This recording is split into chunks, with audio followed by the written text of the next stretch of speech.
Listening test. You will hear a number of different recordings and you will have to answer questions on what you hear. You will have time to read the instructions and questions and you will be given time to check your work. All the recordings will be played once only. The test is in 4 parts. Now turn to part 1.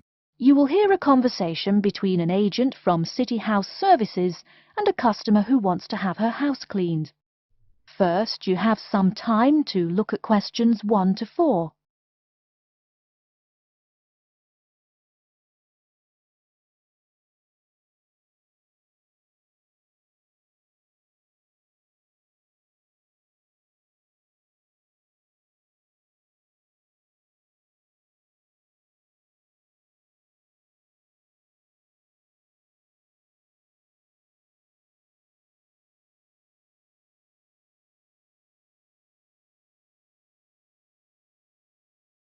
You will see that there is an example which has been done for you. On this occasion only, the conversation relating to this will be played first. Good morning, City House Services. How may I help you? Good morning. I'd like to arrange to have my house cleaned. Certainly. I just need to ask a few questions. First, could I take your name? Yes, it's Barbara Hill. The woman says that she is Barbara Hill, so Barbara Hill has been written in the space. Now we shall begin. You should answer the questions as you listen, because you will not hear the recording a second time. Listen carefully and answer questions 1 to 4. Good morning, City House Services. How may I help you? Good morning. I'd like to arrange to have my house cleaned. Certainly. I just need to ask a few questions. First, could I take your name? Yes, it's Barbara Hill. Thank you. Next, is your house in London? Yes, it's in Kingston in southwest London. Okay, southwest London and, what's the postcode? SW105. And what is the square footage and what rooms will be cleaning? The whole house is 268 square feet, and there is no need to clean all the rooms. I only want to have my bedrooms cleaned. Okay. How many bedrooms does the house have? 3 bedrooms. Oh no, sorry, we used to have 3 bedrooms, but we only have 2 bedrooms now. Are those single bedrooms or doubles? Doubles. Fine, 2 doubles. There's one more room which needs cleaning. It was used as a bedroom before, and now we have converted it into an office. I understand. 3 rooms have got to be cleaned. And are all of those rooms upstairs? Yes. Then downstairs we have a kitchen diner, conservatory and lounge. The kitchen diner is quite large and has the usual equipment: cooker with oven, refrigerator, cupboards and worktops. The conservatory has a lot of plants, but there's no need to take care of them. The lounge has a leather 3-piece suite and a large coffee table. Thank you. And do you keep any pets? Yeah, I really love keeping them. I've got 2 dogs and 3 cats. Okay, then if our staff come over to offer the service, please take your pets away. Have you looked at our service packages? Yes, I have one in front of me. Excellent. Before you hear the rest of the conversation, you have some time to look at questions 5 to 10.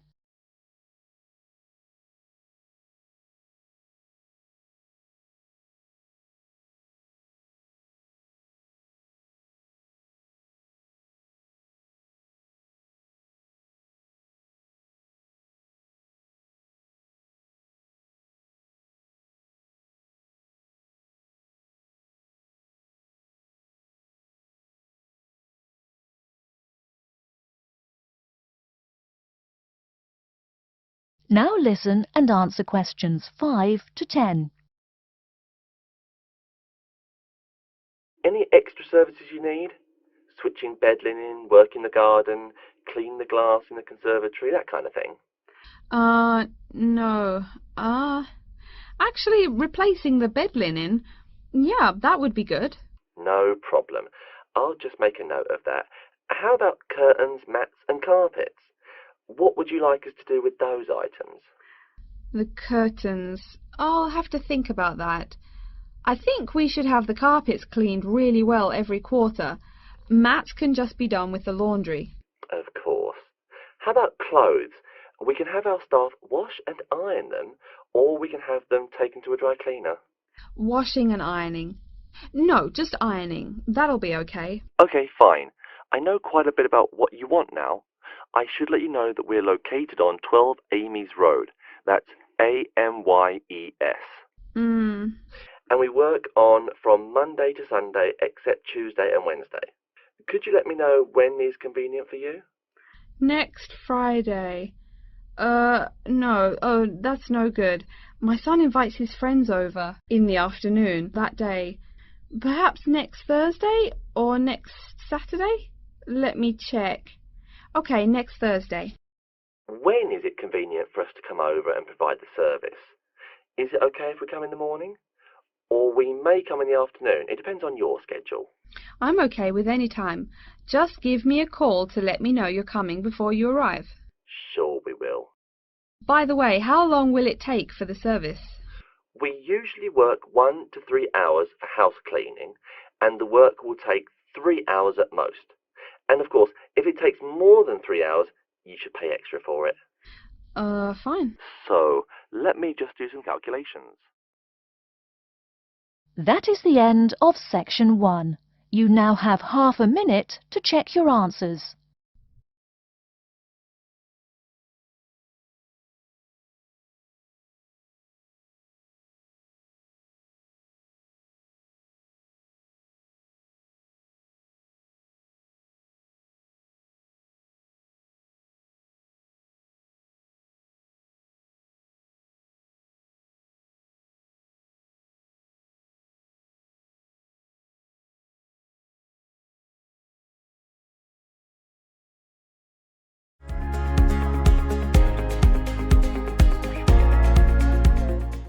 Part 2. You'll hear a talk by a security worker from Sydney Airport who is introducing the day-to-day operations of the Australian Quarantine Service. First, you have some time to look at questions 11 to 17.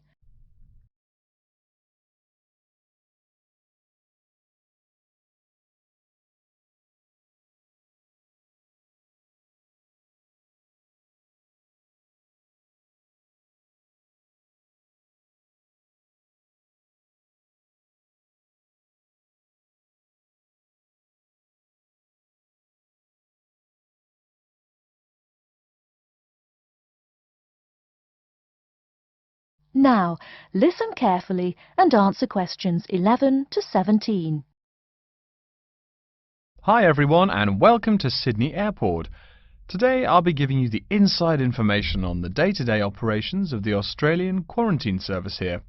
We hope to provide you with a better understanding of why such heavy security regulations are necessary by educating you on how we operate and why we do the things we do. We're not here to try to persuade you to fly through Sydney Airport, though we hope you'll find your experience relatively stress-free and comfortable. First things first, our personnel. Can anyone guess how many people work at Sydney Airport? We have 200 alone working in Terminal 2, so can you guess how many in the whole airport? I heard someone say 360. That's getting closer. What? Did someone say 2,000? That's way too high. Sydney Airport actually employs 440 people. A lot, right? And about half of those employees work in security-related matters. Moving on to our not-so-human employees, let's come and see our favourite pooch, Milton. Milton is our best drug-sniffing dog on the force. He's friendly to most people. You can even come pet him at the end of our tour. Burnouts, beware though. He'll find everything. Notice that even though there are so many of us around him, Milton stays quite calm. This is the precise reason he was chosen for the job. Dogs that are chosen are not predisposed to sniff out different narcotics. That's something we teach them already. So here's a part of the airport most people never notice, the cargo transport terminal. This is where packages are shipped to and from. Normally we ship around 4,400 packages per month. In this airport alone, over 52,000 packages were shipped in and out over the past year. We ship to and from 170 different countries. Not bad, eh? Probably it will go up to over 72,000 packages this year. And despite over 100 flights in and out of here daily, the number of lost or delayed packages is impressively low. If you send your package through here, rest assured we'll get it where it's going. Let's move on to the area most of us are familiar with, the passenger terminals. In order to be allowed into this area, you must pass through security with your ticket and, if you're travelling internationally, your passport. If you're travelling domestically, you just need a legal form of ID. If you don't have those, you will not be allowed to pass through security and board your flight. During the security scan, your carry-on items will be checked for dangerous items such as weapons, sharp objects and liquids that exceed our specified limit. If you attempt to pass any of the prohibited items on this list posted at the entrance, you are still allowed to board the plane, but you'll be given a warning and your item will be confiscated.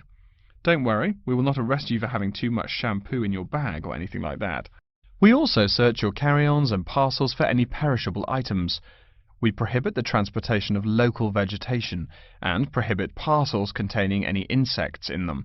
You may or may not have learnt about this in biology class, but when some plants are introduced to a new environment, they spread wildly and wipe out the current species around it.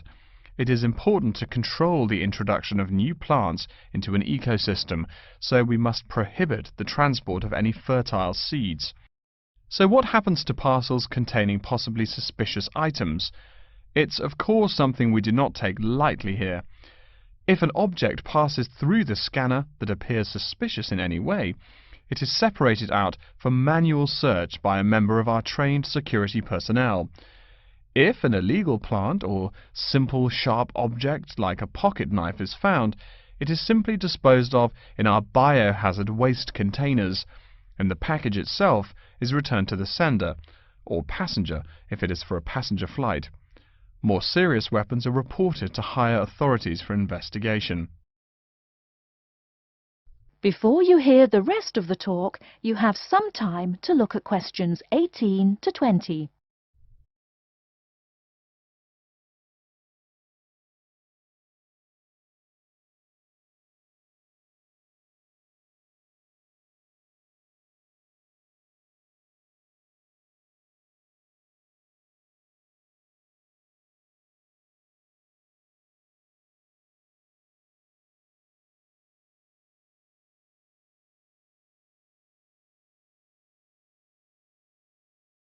Now listen and answer questions 18 to 20.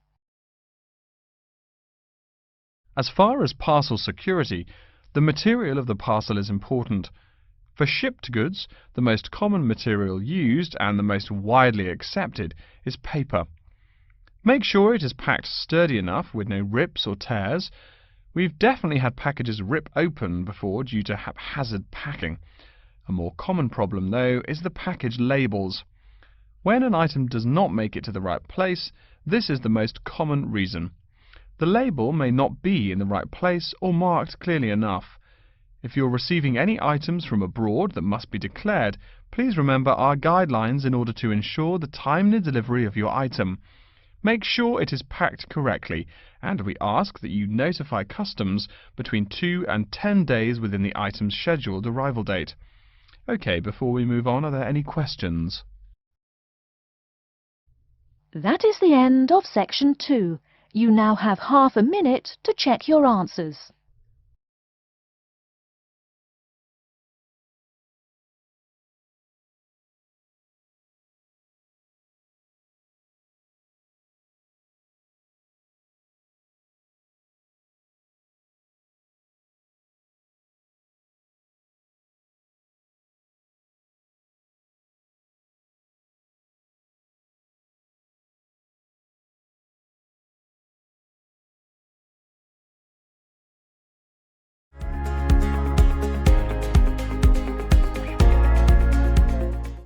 Part 3.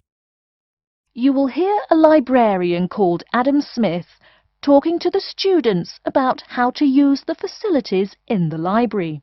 First, you have some time to look at questions 21 to 26.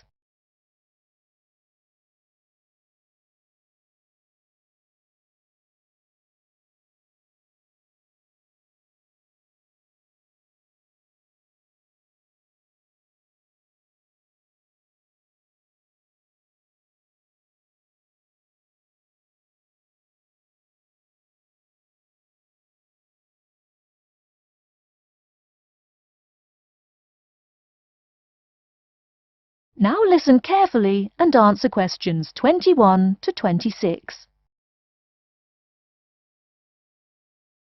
Welcome. Please come in and gather over here around the tables. My name is Adam Smith, and I'm the librarian here. I'll show you around today and explain how to use these facilities. Hopefully, when I'm done with it, you'll know the ropes. And please feel free to let me know of any questions or concerns that you may have. Now we're at the gate of the library. Upon entering into the door, you'll find that the restrooms are on your left-hand side, and opposite them is a photocopy room. Many of you are wondering about the check-in and check-out process. What you have to do is go to the circulation desk, which is to the east of the photocopy room. The reading room is a really large area in the center of the library, just to the north of the circulation desk. I'm sure you won't miss it. If you're here to do research, this is where you should bring books to look through. However, if you're here to do any group projects or other interactive activities, I advise you to use one of the study rooms, which are just to the east of the reading room. Moving on to the southeast corner, we have the periodical section, just next to the study rooms. We have a collection of different newspapers and magazines in this section. You can get last week's weather reports or all the top stories 5 years ago. Our periodicals can be traced back 20 years to the time when our school library was built. Our first question. Yes. Can we check out magazines from the library? I'm sorry, but you cannot take any periodicals out of the library. You're welcome to read them for as long as you want while you're here, but you cannot check them out. I wonder if there is any place where we can get some food in the library. Do we have a store here? Of course. The Food Service Center is just meters away from the study rooms. It's on the northeast corner as you look at the map. The Food Service Center offers different kinds of snacks, though it's not big. Well, moving on along to the west, you will find the Video Resource Center on your right hand. We have educational videos and documentaries, as well as major motion pictures. We ask that you pay attention to the tag on the video that you pick up, as many of our documentaries are for on-site viewing only and may not be taken out of the library. To the west of the Video Resource Center is our satellite TV station. Here we stream the news from Channel 19 for most of the day. How many channels does it have? It does have nearly 200 channels, but we generally will give top priority to channels with some big events, like presidential addresses or other breaking news. During the coverage of the presidential debate, students will take a break from studying and flock to watch it. Last, but perhaps most important, is the inquiry desk. It's just on the left-hand side when you walk into the library, so it's impossible to miss it. If you have any questions about how to use equipment or where to find something, come and ask the assistant. Don't be shy, because that's what they're here for. Before you hear the rest of the talk, you have some time to look at questions 27 to 30.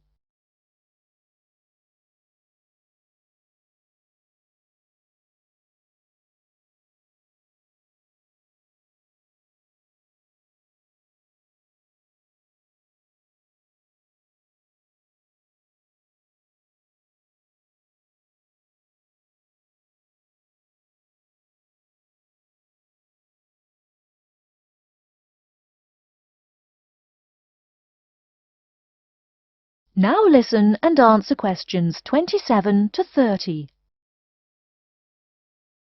Speaking of questions, one of the questions we get asked is how to actually check out a book once a student has picked one out.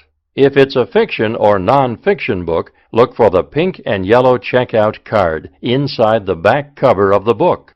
You can also find information about the book on these cards, including its publishing date, genre, ISBN, and a log of dates it's been checked out before. Present this card to me or any library assistant, and we'll stamp it, and then the book can be kept for 3 weeks.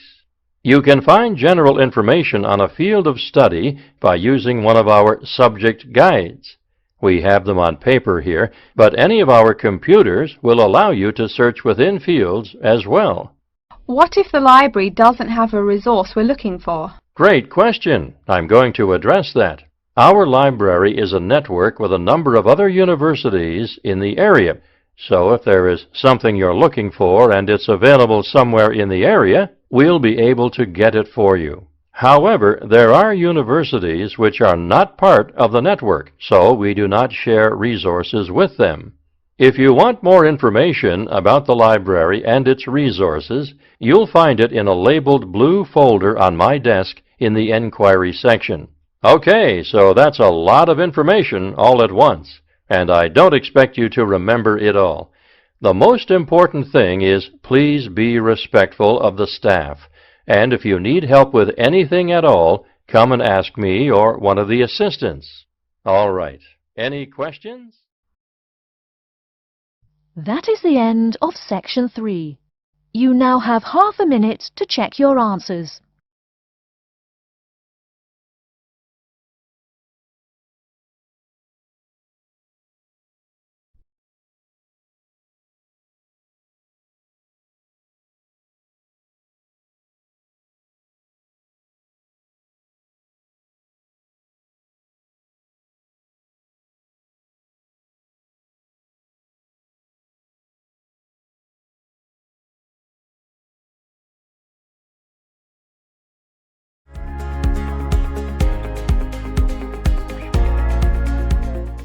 Part 4. You will hear a lecture about Crocodylus niloticus and its living habits. First, you have some time to look at questions 31 to 40.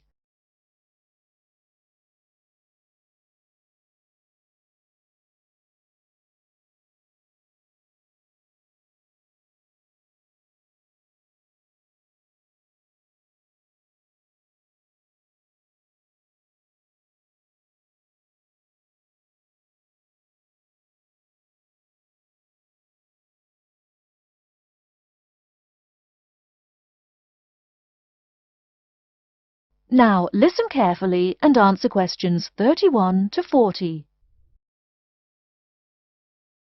Good morning. Today we will continue our study of Crocodylus niloticus by talking about its living habits. We've already discussed the evolutionary attributes that set it apart from its crocodile relatives. Does everyone remember that? Yes, it has an extremely narrow snout and 3 or 4 rows of protective scales on its back, as compared to 2 rows on other members of the Crocodylus genus. Let's take a look at how these carnivorous man-eaters live, where they live, and finally, whether they really deserve their vicious reputation.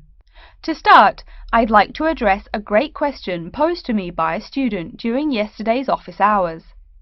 We talked about the distribution of crocodiles in Africa and saw that they are highly concentrated in the south and west of the continent.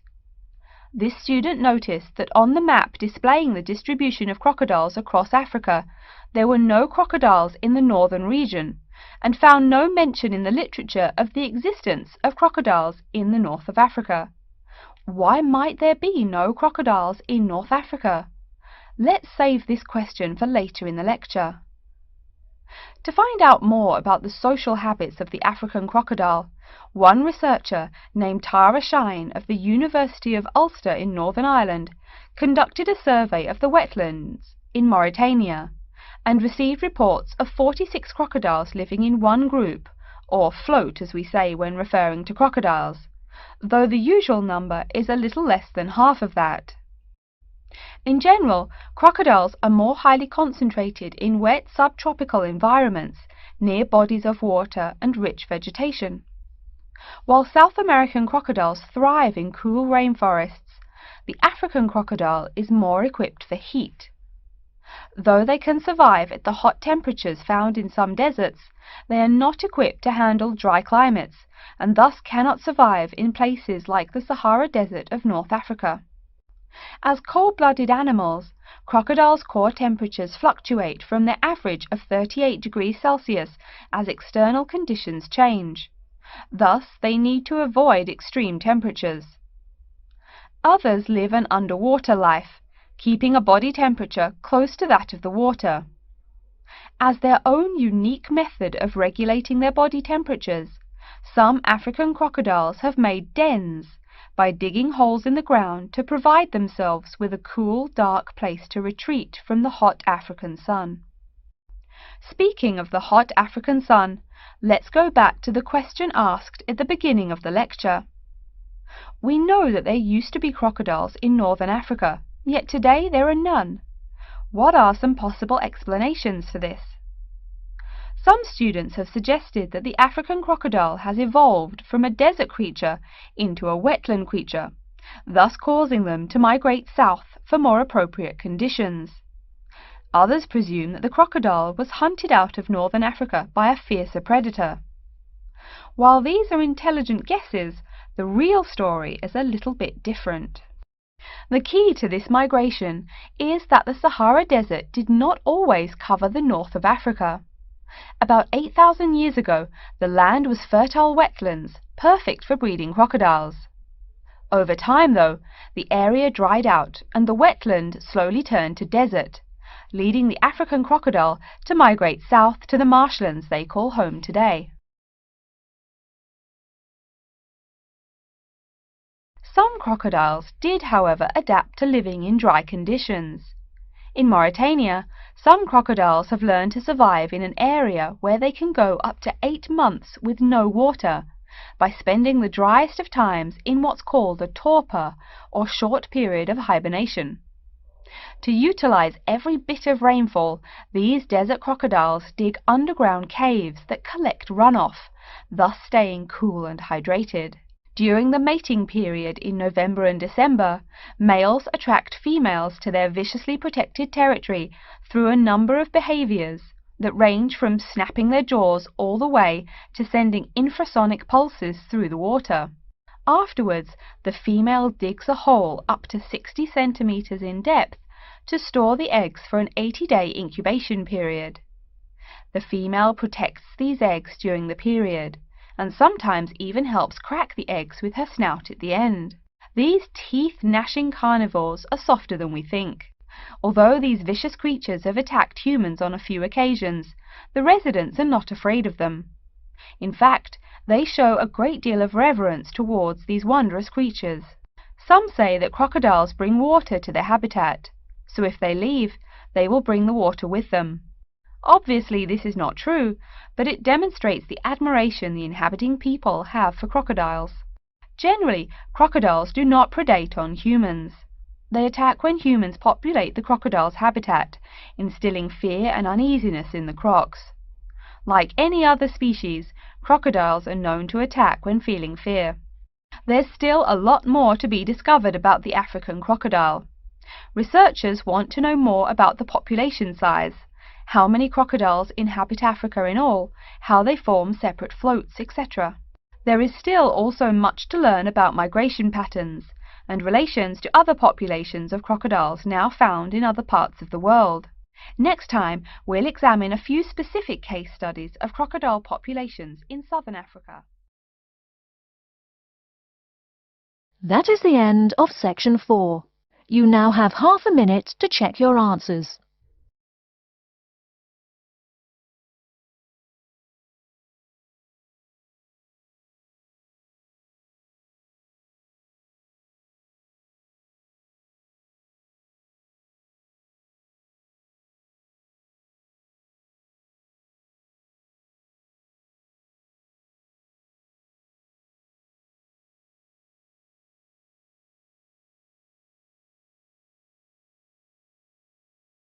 That is the end of the listening test.